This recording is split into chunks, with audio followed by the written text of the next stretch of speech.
September 11th, 2001, I was 34 years old. I was in my office at 120 Broadway, directly across from the World Trade Center. I was preparing for the trading day that began at 10 a.m. at the trading floor of the Commodities Exchange at building number 4. So my name is Roxanne. I grew up in New York.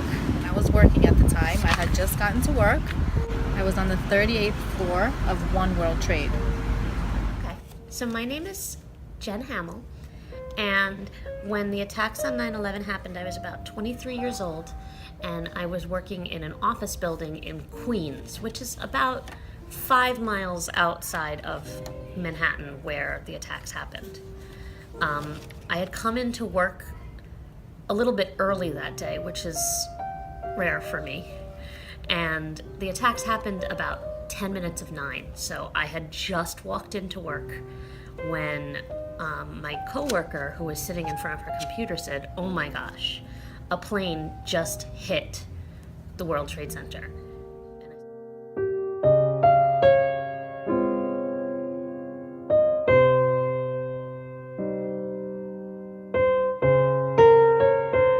I was walking around the office and all of a sudden I felt the building shake.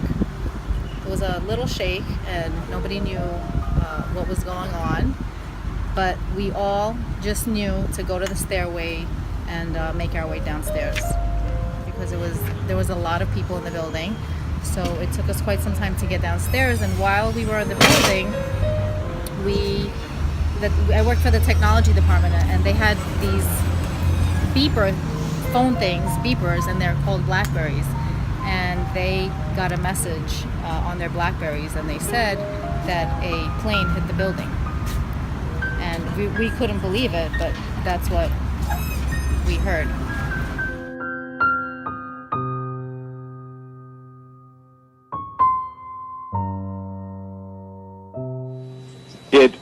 It does not appear that there's any kind of an effort up there yet. Now remember, oh my God. Oh my God. That looks like a second plane.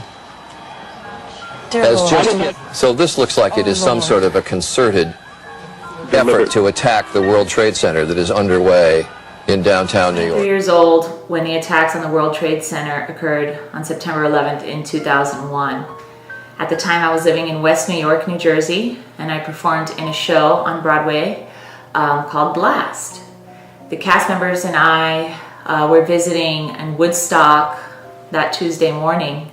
I remember turning on the news and it just seeming unreal. The news anchor was yelling and there was lots of commotion behind her, and I just remember just asking, is this real? Everything was very chaotic and it just seemed unreal. We found out pretty quickly after that it was a terrorist attack after the second plane had hit, and then the attack on the Pentagon had occurred as well, and we went through all kinds of emotions. Personally, I was scared for my safety, I was scared for my family. No one could get cell signal, so we couldn't reach our families. That was very difficult, getting in touch with anyone just to let them know that we were okay. It was scary, and we saw some of the people that were a little hurt, and then we also saw the firefighters coming up the stairs. They were going up to try to put out the fire. So it was scary, a lot scary for some people, and we didn't know what was going to happen and if we would get out in time. I was worried about what my parents were thinking because we didn't have phone service. No one was able to get in touch with anybody, so it was very hard to make a phone call, so I worried about what my parents were thinking. And then the second plane hits the second tower, and the windows in the office rattled and the building shook, and we thought a bomb had gone off. Looking up and seeing smoke and fire and half a plane hanging out of one of the towers, and a snowfall of paper.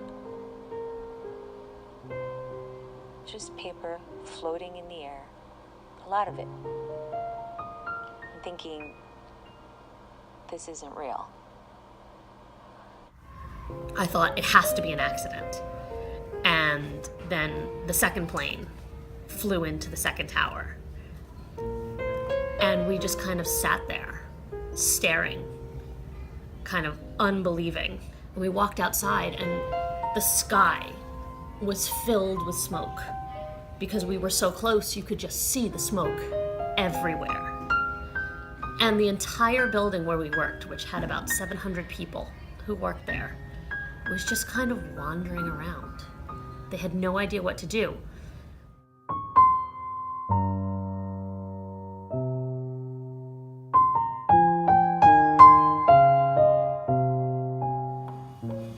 My name is Karen Ferguson.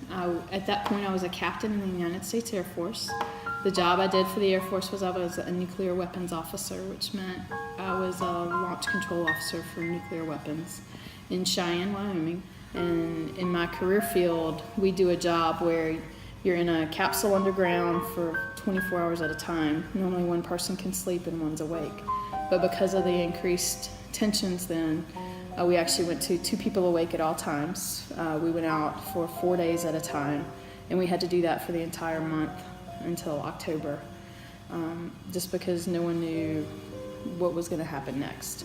And on September 11th, when all of a sudden real world things started coming in, it was very scary, because especially in our career field, when you're talking about launching nuclear weapons in response to something, it makes you very tense and very anxious, and you're like, well, I didn't see my family one last time. I didn't get to do whatever you'd wanted to do, and here we are talking about launching nuclear weapons.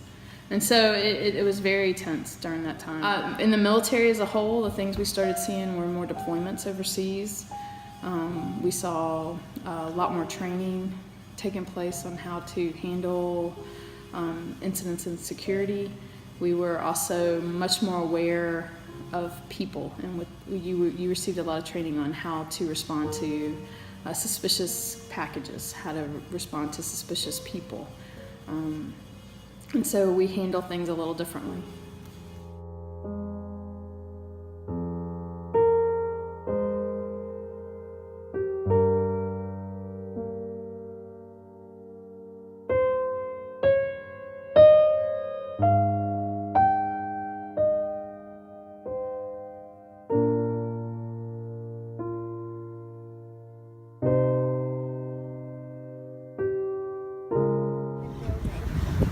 So being in the building was scary, and it took me some time to get out.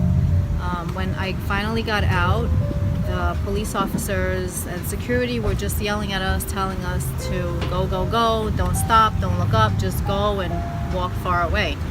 And so we did. I was about probably 10 blocks away when I heard a really big boom, and my first reaction was, oh my God, we're getting bombed.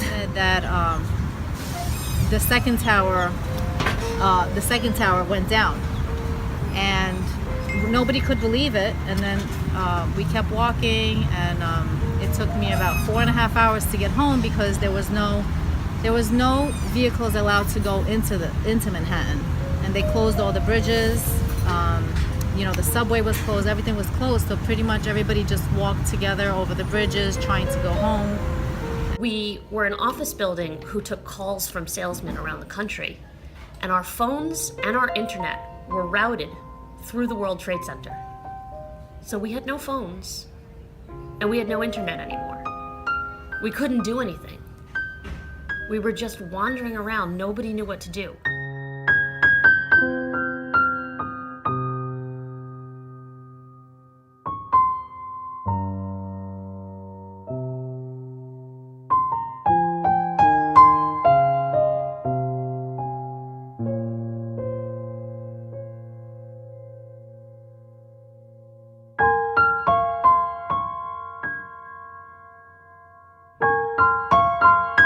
My most vivid memory is the firefighters as they were coming up the steps. In between us, they were carrying all of their equipment, and they were sweating, they were tired, and really red in the face, and that's what I remember most. I drove home that day. I'd never seen New York so quiet. It was incredibly surreal. There were police everywhere, and it was just like driving a funeral dirge. It was amazing.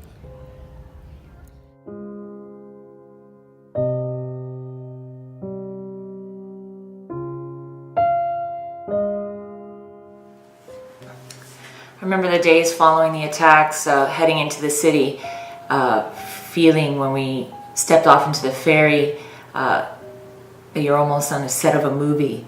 Normally, when you're in the city, there's cars moving everywhere, people, everything moving. And 2 days after the attacks, being in the city, it was just, everything stopped. The streets were all littered with paper and ash, and it was military. There was tanks in the streets. It just looked like a war zone. First few days after 9/11, I think the country, the American people were shocked, were horrified, were united in their grief over the death of 3,000 people, over the paralyzing of one of the major cities of the country, New York, if not the world.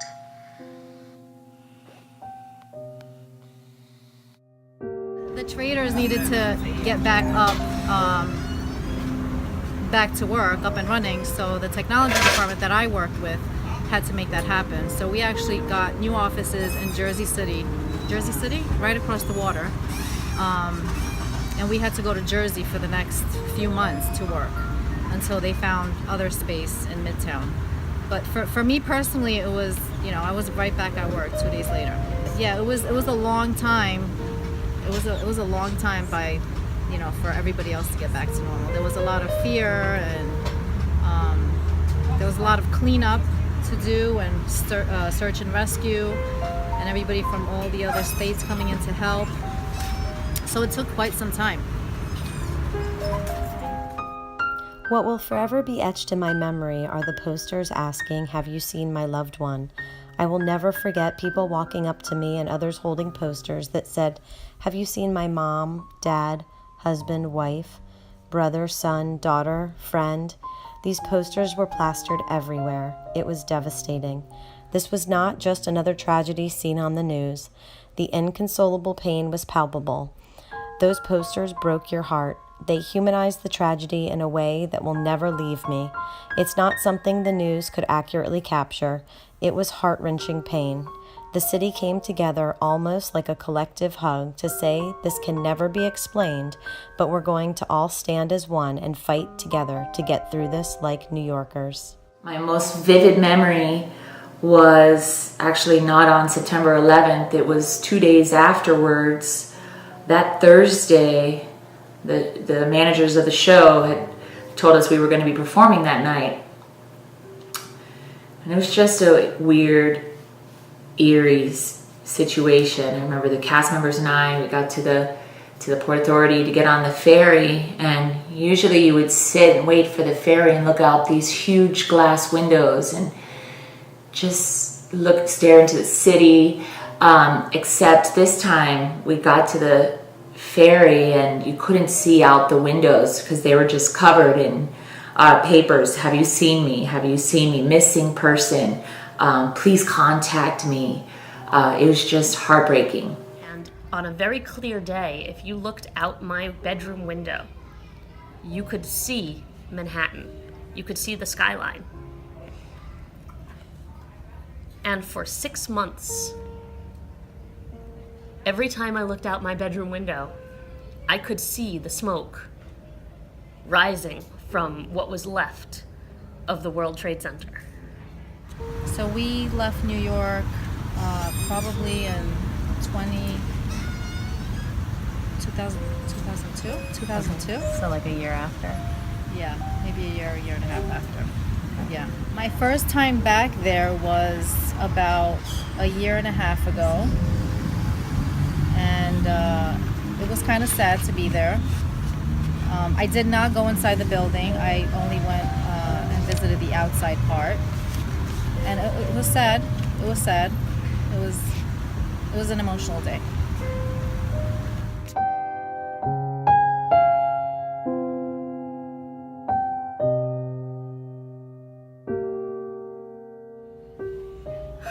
We as a country came together in an amazing way for, and I wish we could do it again.